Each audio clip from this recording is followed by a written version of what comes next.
जय श्री हरि। अर्जुन कहते हैं, हे कृष्ण, अब आप मुझे सावन माह के कृष्ण पक्ष की एकादशी की कथा सुनाने की कृपा करें। इस एकादशी का नाम क्या है, इसकी विधि क्या है, इसमें किस देवता का पूजन होता है, इसका उपवास करने से मनुष्य को किस फल की प्राप्ति होती है। भगवान श्री कृष्ण ने कहा, हे श्रेष्ठ धनुर्धर, मैं सावन माह की पवित्र एकादशी की कथा सुनाता हूँ। ध्यान पूर्वक श्रवण करो।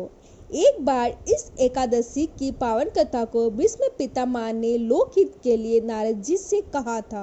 एक समय नारद जी ने कहा, हे पितामह, आज मेरी सावन के कृष्ण पक्ष की एकादशी की कथा सुनने की इच्छा है, अतः आप इस एकादशी की व्रत कथा विधान सहित सुनाइए।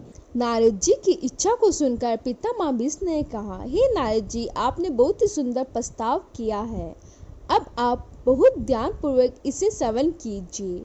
सावन माह के कृष्ण पक्ष की एकादशी का नाम कामिका एकादशी है। इस एकादशी की कथा सुनने मात्र से ही वाजपेय यज्ञ के फल की प्राप्ति होती है। कामिका एकादशी के उपवास में शंख, चक्र, गदाधारी भगवान विष्णु का पूजन होता है। जो मनुष्य इस एकादशी को धूप, दीप, नैवेद्य आदि से भगवान विष्णु की पूजा करते हैं, उन्हें गंगा स्नान के फल से भी उत्तम फल प्राप्ति होती है। सूर्य ग्रहण और चंद्रमा ग्रहण में केदार और कुरुक्षेत्र में स्नान करने से जिस पुण्य की प्राप्ति होती है, वह पुण्य कामिका एकादशी के दिन भगवान विष्णु की भक्तिपूर्वक पूजा करने से प्राप्त हो जाता है।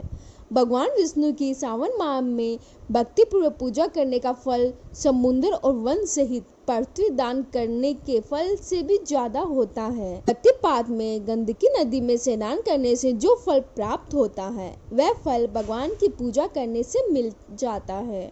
संसार में भगवान की पूजा का फल सबसे ज्यादा है, अतः भक्तिपूर्वक भगवान की पूजा न बन सके तो सावन माह में कृष्ण पक्ष की कामिका एकादशी का उपवास करना चाहिए।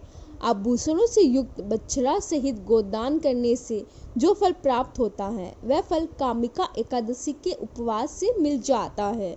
जो उत्तम द्विज सावन माह के कृष्ण पक्ष की कामिका एकादशी का उपवास करते हैं तथा भगवान विष्णु का पूजन करते हैं, उसमें सभी देव, नाग, किन्नर, पितृ आदि की पूजा हो जाती है। इसीलिए पाप से डरने वाले व्यक्तियों को विधि विधान सहित इस उपवास को करना चाहिए। संसार सागर तथा पापों में फंसे हुए मनुष्यों को इससे मुक्ति के लिए कामिका एकादशी का व्रत करना चाहिए।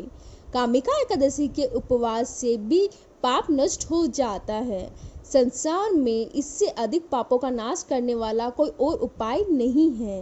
हे नारद जी, स्वयं भगवान ने अपने मुख से कहा है कि मनुष्यों को आध्यात्मिक विद्या से जो फल प्राप्त होता है, उससे अधिक फल कामिका एकादशी का व्रत करने से मिल जाता है।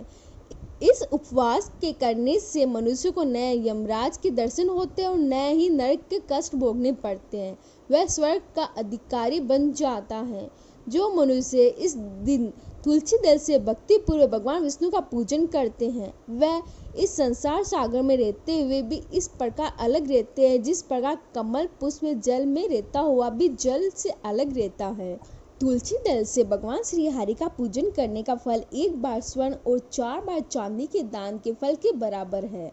भगवान विष्णु रत्न, मोती, माणिक आदि आभूषण का अपेक्षा तुलसी दल से अधिक प्रसन्न होते हैं।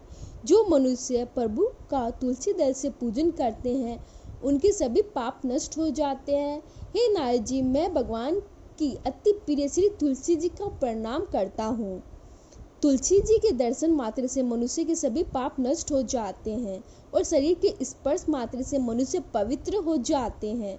तुलसी जी को जल से स्नान कराने से मनुष्य की सभी यम यातनाएं नष्ट हो जाती है।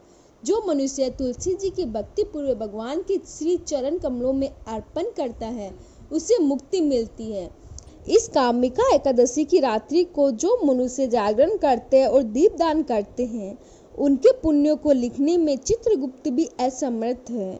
एकादशी के दिन जो मनुष्य भगवान के सामने दीप जलाते हैं, उनके पितृ स्वर्गलोक में अमृत का पान करते हैं। भगवान के सामने जो मनुष्य घी या तिल के तेल का दीपक जलाते हैं, उनके सूर्य लोक में भी शस्त्रदीप का प्रकाश मिलता है। कामिका एकादशी व्रत कथा। एक गांव में एक वीर क्षत्रिय रहता था। एक दिन किसी कारणवश उसके ब्राह्मण से हाथापाई हो गई और ब्राह्मण की मृत्यु हो गई। अपने हाथों मरे गए ब्राह्मण की क्रिया उस क्षत्रिय ने करनी चाहिए, परंतु पंडित ने उस क्रिया में शामिल होने से मना कर दिया। ब्राह्मणों ने बताया कि तुम पर ब्रह्म हत्या का दोष है, पहले पश्चाताप कर इस पाप से मुक्त हो जाओ, तब हम तुम्हारे घर भोजन करेंगे।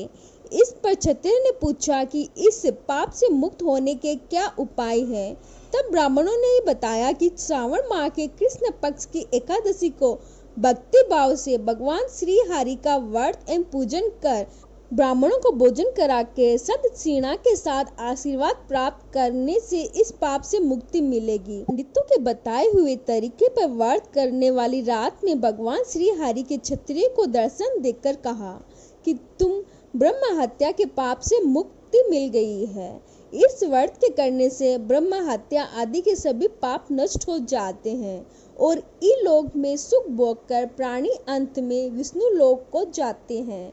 इस कामिका एकादशी के महात्म के श्रवण व पाठ सुनने के मात्र से ही मनुष्य को सर्वलोक का प्राप्त हो जाता है। जय श्री हरि।